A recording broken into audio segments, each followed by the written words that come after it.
Here's your wrestling news for January 17th, 2021. And your headlines for today include: Vince McMahon is livid over SmackDown production botch. Did Kevin Owens finally find a friend in his corner while facing Roman Reigns? WWE adds Alexa Bliss match and more to Raw. AJ Styles teases massive plans for the in-ring WWE debut of Omos. WWE announces WrestleMania locations for next 3 years. Paul Heyman congratulates Kevin Owens for outsmarting them, but denied his request to face Brock Lesnar. Matt Cardona makes Impact Wrestling debut at Hard to Kill. Renee Paquette isn't ruling out taking a job with AEW. Taz calls out Jim Ross for claiming he was an unsafe worker in WWE. Why Hulk Hogan was punched in the crotch, and more. We're kicking off today with SmackDown, as this week's show saw Adam Pearce confirm that it will be Kevin Owens who will be challenging for the Universal title at the Royal Rumble, despite some technical issues. Many fans struggled to hear what Pearce had to say as his microphone kept shorting out, which didn't go down well with those backstage.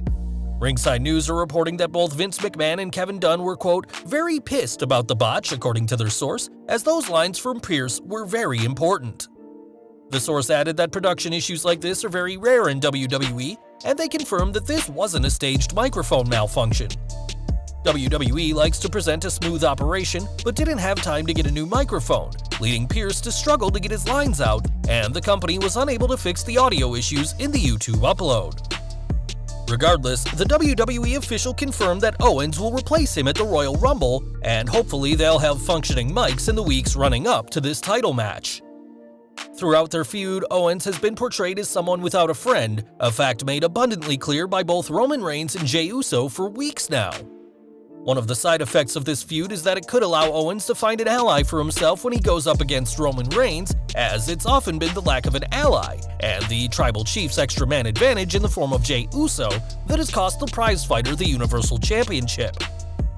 This threat could be neutralized if Owens had someone in his corner who could help him out and give him an even playing field. Although there's plenty of fans who would love to see him realign with his real-life bestie Sami Zayn, that seems unlikely given that Zayn is a heel. It's far more likely that someone like Daniel Bryan could join Owens, as he too has been brutalized by Reigns and Uso, and Owens literally proposed that they should be a tag team last year. A Bryan-Owens alliance would certainly be popular with the crowd, and perhaps the prizefighter will finally have a fair fight at the Royal Rumble. Raw news next, as after nearly 2 months away from in-ring action, Alexa Bliss will have a match. On tomorrow night's show, Bliss will face Raw Women's Champion Asuka in non-title action in her first match since she defeated Nikki Cross on the November 23, 2020 edition of Raw. Bliss will have a busy night, as WWE have also advertised that Bliss will have some kind of fallout with Randy Orton after she slung a fireball at the Viper on the latest episode. It's been rumored that tomorrow's Raw will see The Fiend return en route to a Firefly Funhouse match at the Royal Rumble, and whatever the case may be, Alexa Bliss is sure to have a lot to do this coming Monday. Speaking of the red brand, AJ Styles was on last Wednesday's edition of WWE's The Bump and gave a huge tease regarding the Royal Rumble. With 30 spots needing to be filled in the men's Rumble match, Styles teased that Omos could make his in-ring debut on that night, saying, "Omos is just showing you guys a taste of what he can do. He is much more than a guy who can throw a karate kid 7 feet high. He's much more than that. We've got a lot more to show yet. Who knows what's going to happen next? You know, the Royal Rumble is around the corner. Think about that." Styles knows all about Rumble debuts, as he joined WWE at the 2016 event and announced his entry this year during Raw Legends Night. Hopefully, Styles will avoid picking up an injury like last year's show before he was eliminated by Edge, and his odds of winning only go up if Omos is in the match. Obviously, the winner of the Rumble matches will get a guaranteed title match at WrestleMania 37, which, in an unprecedented move, has been officially pushed back. Originally set to take place on March 28th, WWE have confirmed that it'll now happen on April 10th and 11th in the Raymond James Stadium, and will be a socially distanced event. Tickets for the 2 nights will be announced soon, but WWE have also announced their next 2 years of Mania, with WrestleMania 38 happening at AT&T Stadium in Arlington, Texas on April 3rd, 2022. SoFi Stadium, the original host of WrestleMania 37, will have to wait until 2023 until they host WrestleMania 39 in Los Angeles, and we're hoping that things will finally be back to normal by then. One man who could be headlining one of these WrestleManias is Kevin Owens, and although the prizefighter has faced plenty of big names since joining WWE 6 years ago, one name that's eluded him on TV is Brock Lesnar. This week on Talking Smack, Owens spoke about his desire to face the Beast and why it hasn't happened to Lesnar's advocate Paul Heyman, saying, "I'd go to you these past 4 or 5 years and tell you, hey, I want to fight the Beast incarnate, and you'd say, oh, I'll talk to him about it. That never happened, just like you don't care what happens to me at the Royal Rumble." A pay-per-view level match between Lesnar and Owens would be epic to say the least, as the two have faced off before on a house show, but it's currently unavailable as Brock's contract with WWE expired after WrestleMania 36. It's expected that Lesnar will return when WWE allows live fans back in their arenas, and whenever the Beast does return, Kevin Owens will be waiting for him. Although Owens hasn't gotten his match with Lesnar, he does have a last man standing Universal title match at the Royal Rumble after outsmarting both Heyman and Reigns on SmackDown. On Talking Smack, Heyman congratulated Owens on outsmarting them as he was able to replace Adam Pearce in the title match, and relying on the classic WWE rule that the card is always subject to change. With that said, Heyman warned the prizefighter that he must now face the consequences of his actions, and we'll have to see if Owens bit off more than he can chew when he faces the Tribal Chief at the Royal Rumble in a last man standing match. Now, Matt Cardona was released from WWE on April 15th last year after a decade with the company, and after a few appearances on AEW TV, fans were wondering what his next move would be. Last night, fans got their answer as the former Zack Ryder made his Impact debut at the Hard to Kill pay-per-view, being introduced by Scott D'Amore. Cardona was an impromptu opponent for Ace Austin, who had demanded a match on the main card, though their contest was cut short when it ended via DQ after Madman Fulton got in the ring.